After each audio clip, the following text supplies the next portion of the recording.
안녕하세요. 김세원입니다.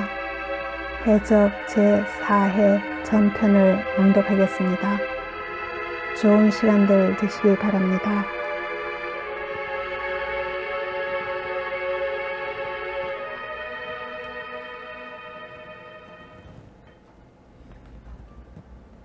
백선장은 취조 경찰 면전에 대놓고 야유를 퍼부었다. 정신이 어지럽고 가슴이 답답한 백선장은 속이 후련하게 고함질이라도 한바탕 내지르고 싶었다. 처자식 삼력 건사하자고 개풀 일구고 고기 한 마리라도 잡자고 험난한 바다 풍랑과 싸우는 어민들. 죄를 지었으면 얼마나 큰 죄를 지었다고 걸핏하면 잡아다 초달하는지 도대체 모를 일이었다. 이보시오, 사람이 죽었다잖소. 깡패놈들은 한 놈도 잡아 조사를 하들 않고 불법 어로만 따지는 건 우리 어민들만 잡자는 속셈이 아니고 무엇이요? 두고 보면 다 알 테니까 잠자코 있으라고. 경찰관은 열심히 조소 용지를 메어나갔다. 깡패들 주먹이 무섭소이. 아니면 권력이요, 돈 때문이요. 백선장은 경찰관 상판에 더러운 매대기를 치듯 소리를 질렀다. 그날 다친 관리선 사람들 상해 진단서가 넘어오면 백선장, 당신을 다시 조사해야겠어. 대성호 갈머리 선원들 모두 다 말이야. 경찰관은 음흉스런 능구렁이를 연상케 했다. 처음부터 당신들 마음대로 작정하고 해버린 일 아니오. 억울한 심정 같아선 당신 납작배기에 침이라도 탁 뱉고 잡소.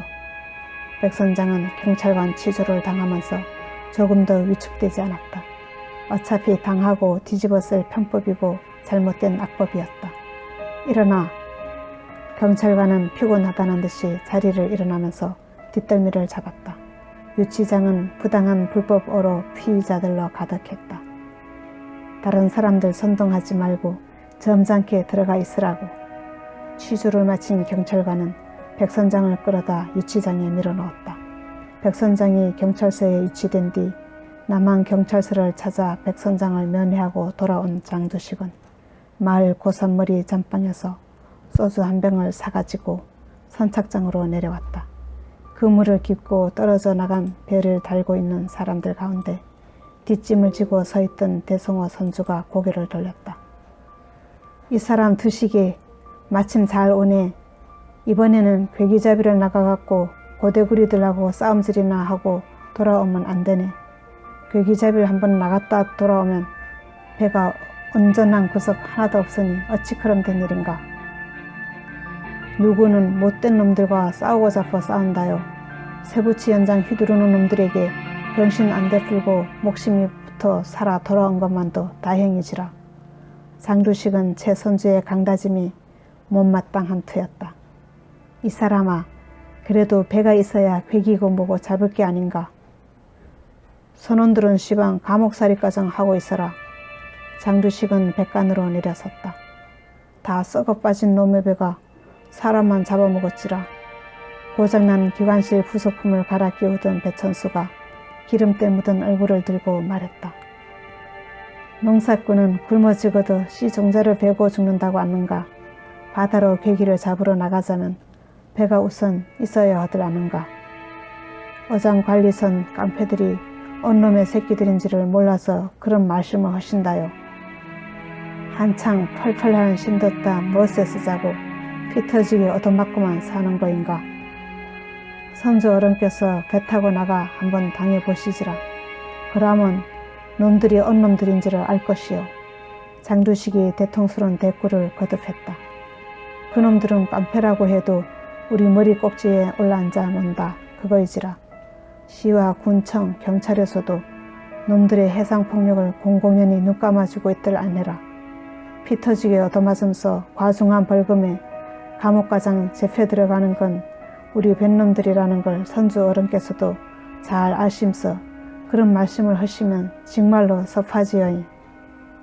암튼 배를 또 상해가지고 돌아와선 절대로 안 된 게 그리들 알게. 최선주는 완고한 쐐기를 질렀다. 멋모르고 야반 배질에 오지게 당해버렸지라. 그런 놈들의 행패를 또 당할랍디요. 지가 술을 한 병 받아왔은께 한잔 하고 가시지라오. 술은 생각 없네. 나가 당부한 말이나 명심해주게.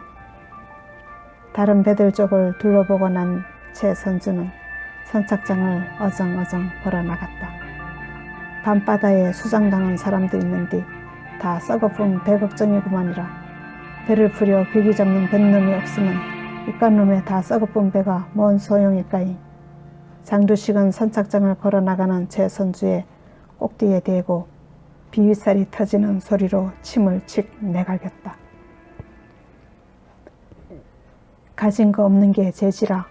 배 한 척만 있어도 저렇고럼 갈지자 걸음으로 거드름을 피우면서 배부르게 묵고 살들 않는 게라. 큰 대병 소주를 대접에 굴럭굴럭 따르며 배천수는 못마땅하게 이죽거렸다.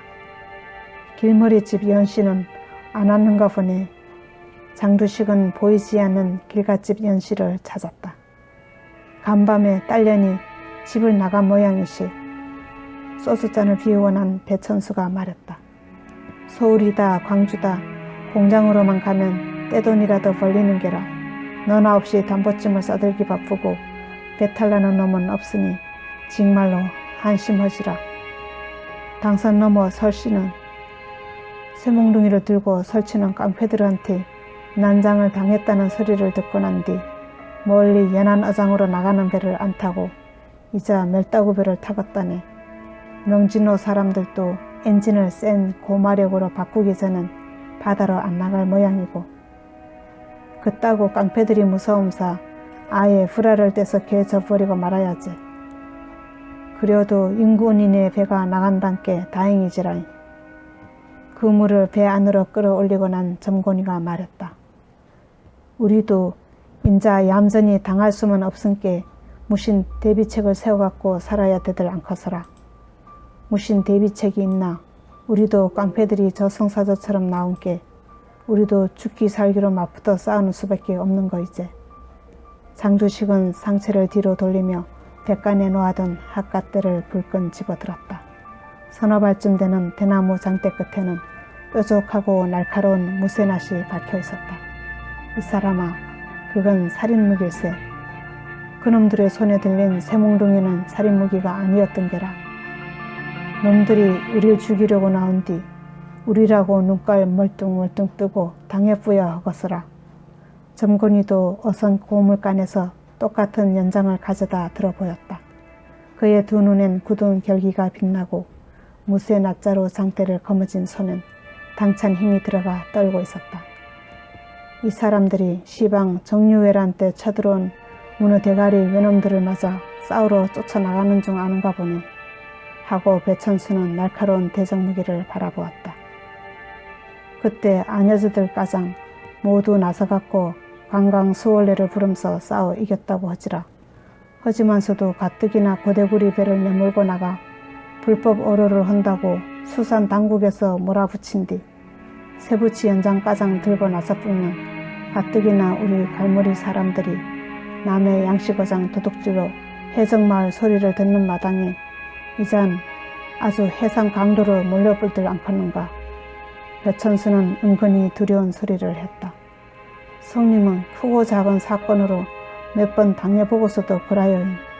한 발짝 운신도 못하게 쇠몽둥이를 얻어맞고 피떡이 되어 다 죽어본 사람을 시커먼 밤바다에 수장시켜보는 거를 두 눈 시퍼렇게 두고 지켜봤잖아라. 놈들이 어디 인두껍을 쓴 사람이든 게라. 염라국 지역의 야차들도 피를 쓰고 다 죽어 널브러진 사람을 그렇게로만 못할 것이오니. 어장관리선 깡패들에게 무서워 떨던 점곤이는 그때와 완전히 달랐다. 그는 피범벅이 된 임우만이 밤바다에 수장되는 광경을 지켜본 적개심을 드러냈다. 나가 반드시 우만이의 원수를 갚을 것이오. 그 옴팡눈이와 더벅머리 억적배기 놈의 등대기에다 이 낫을 콱 박고 말것어라. 누구의 가슴에나 맺힌 원한이었다. 우리 갈머리 사람들이 앞으로 줄곧 당하기만 할 수도 없는 것이라. 배천수도 동조했다. 놈들의 무지막지한 밴디지로 무장한 놈들의 관리선에 받치면 어서는 기관이 무거워 금세 가라앉고 말 것이시. 뻘바지에 장화가장 신고 얼음 속 같은 밤바다에 빠져불면 아무도 살아날 재간이 없지라. 불법으로든 뭐든 우리가 이 바다에서 죽들 않고 살아남자면 쇠부득이 쇠붙이 연장이라도 들고 맞서 싸울 수밖에 없는 거지라. 우리 쪽도 바다에 빠질 때를 대비해갖고 구명대를 준비해야 될 것이고라. 장주식은 술잔을 집어들어 쭉 들이켰다. 아까침에 말이 낯선게 하는 설인디 예전에 요 앞바다로 쳐들어온 외놈들을 우리 선조들이 죽기로 싸우지 않았으면 오늘의 이 나라가 어찌 됐겠소. 그때도 조정의 임금은 백성을 처참한 죽음 속에 내버리고 주랭랑을 치기에 똥줄이 말랐다고 들었소. 예전이나 시방이나 정부에서 하는 짓은 변함없이 똑같다 그런 말이시.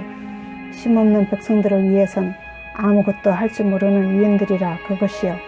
걸핏하면 국민의 뜻을 팔아먹으면서 사정없이 짓밟고 그 위 굴림에 입속이나 파면서 바쁘게 챙겨 먹던 작자들이란 그런 말이시.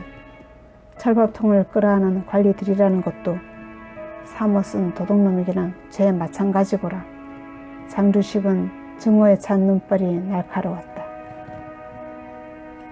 나는 손석골로 넘어가 배 탈 사람들을 한둘 더 알아볼란께 천수성님은 점곤이야 다 고친 배 시운전이나 한번 해보시오. 배를 띄운 참에 남항으로 들어가 해양경비대 경비정과 수상과 업 지도선의 움직임도 좁게 알아보고 서늘한 찬바람이 일기 시작한 바다는 피바람이라도 예고하듯 음산한 해기를 띠고 밀려오는 파도머리 하양 꽃니가 사뭇 흩날리고 있었다. 제2장 영구암. 쪽빛 망모산 너머로 저녁놀이 붉게 번지고 있었다. 바다는 고요하게 바람이 자고 저녁놀이 물든 까막바다엔 갈매기들이 날아가며 수직으로 부리를 받고 곤두박이 치듯 내려앉아 먹이를 채워 물고 날렵하게 허공으로 날아오르고 하였다. 까치놀이 번떡거리며 떠있던 수평선엔 저녁 어둠이 밀려들고 바닷바람이 차갑게 불어오고 있었다. 만선을 꿈꾸며 먼 바다로 고기잡이를 나갔던 배들이 짙어가는 황혼 속에 돌아오고 있었다.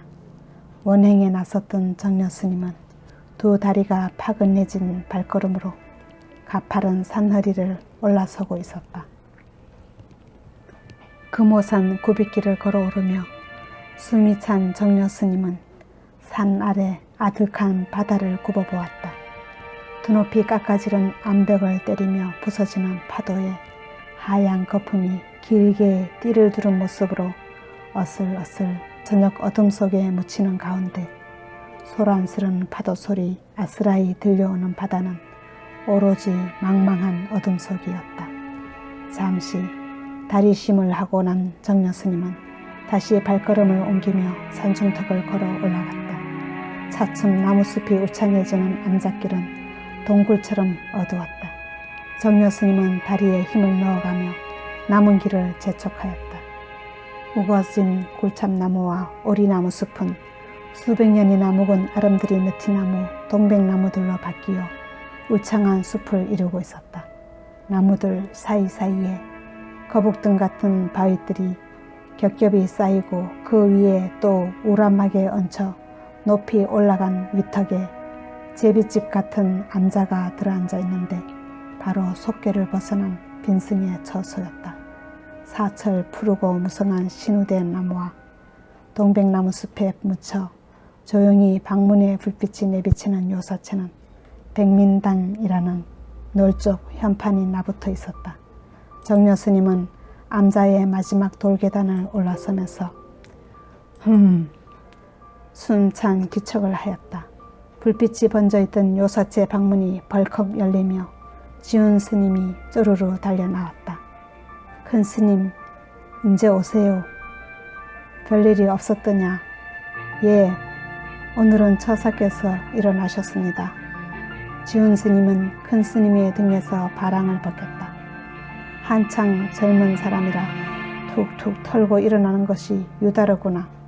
정려 스님은 요사체 좁은 앞마당으로 들어서자 방문을 열고 난 젊은이가 점잖은 걸음걸이로 가까이 다가왔다. 스님, 오셨습니까? 우만한 옷깃을 내밀며 정중한 태도로 큰 스님을 향해 인사를 하였다. 이제 몸을 좀 움직일만 한가 보구만. 정려 스님은 마루에 걸터 앉으면서 바지 가랑이에 묻은 먼지를 가만가만 털어냈다. 큰 스님, 공양을 올리겠습니다. 지훈 스님은 돌아서서 공양간으로 들어갔다. 그만 돌아오다 마을에서 몇술 떼었느니라 하고 정려 스님은 듬직한 체구로 우두커니 서 있는 젊은이를 다시금 올려다보았다. 젊은이는 이제 몸이 건강해 보였다. 들어가세. 정려 스님은 앞서 방으로 들어갔다. 우마는 부엌에서 나온 지훈 스님과 함께 뒤따라 방으로 들어섰다. 정려 스님은 천장을 떠받치듯 우두커니 서 있는 우만을 쳐다보며 물었다. 떠나기라도 하려나? 우만은 대답이 없이 서 있었다. 앉게. 큰 스님의 말미에 우만은 두 무릎을 꿇고 내려앉았다. 몸이 그만하니 천만 다행일세. 생명을 구해주시는 은혜는 잊지 않겠습니다. 우만은 머리를 깊게 조아린 뒤 자리를 일어나 정려 스님 앞에 무릎을 꿇고 엎드리며 행자 스님에게 배운 대로 무릎을 꿇고 두 팔꿈치를 땅에 붙인 다음 머리가 땅에 닿도록 큰절을 하는 오체 투지로 3번 절하는 배례를 올렸다. 쉽사리 죽지 않을 목숨을 가지고 타고났구나. 3배를 마치고 난 우마는 얼굴을 바로 들고 자리에 정중히 내려앉았다. 정려 스님은 길게 바라보는 눈을 떼지 아니했다. 젊은이는 댐댐이로 보아 범상치 않은 인물이었다. 곱살한 얼굴이 유순한 듯하면서 굵은 통뼈로 장대한 기골이 우선 틀수하고 면상의 하관이 강파르게 빨리면서 콧날이 반듯하게 서 있는 것이 외골수로 강인한 성미를 말해주는 한편 시커멓게 돋은 윗눈썹에 부리부리한 두 눈에 불타는 안광이 여간내기로 보이지 아니한데다 중호에 타는 눈심지와 얼굴 전반에 대추나무 가시처럼 박혀있는 살기가 예사롭지 않았다. 바로 죽음을 부르는 살기였다. 게다가 저 자신도 모르게 힘이 들어가 있는 사지 근육과 파리하게 면상을 뒤덮고 있는 파탄의 어두운 그림자, 핏기 없이 파르르 떨고 있는 입술이 이 젊은이의 아무 값없는 개죽음을 예고하고 있었다. 끝까지 시청해 주셔서 감사합니다. 해적 제4회 후편에서 뵙겠습니다.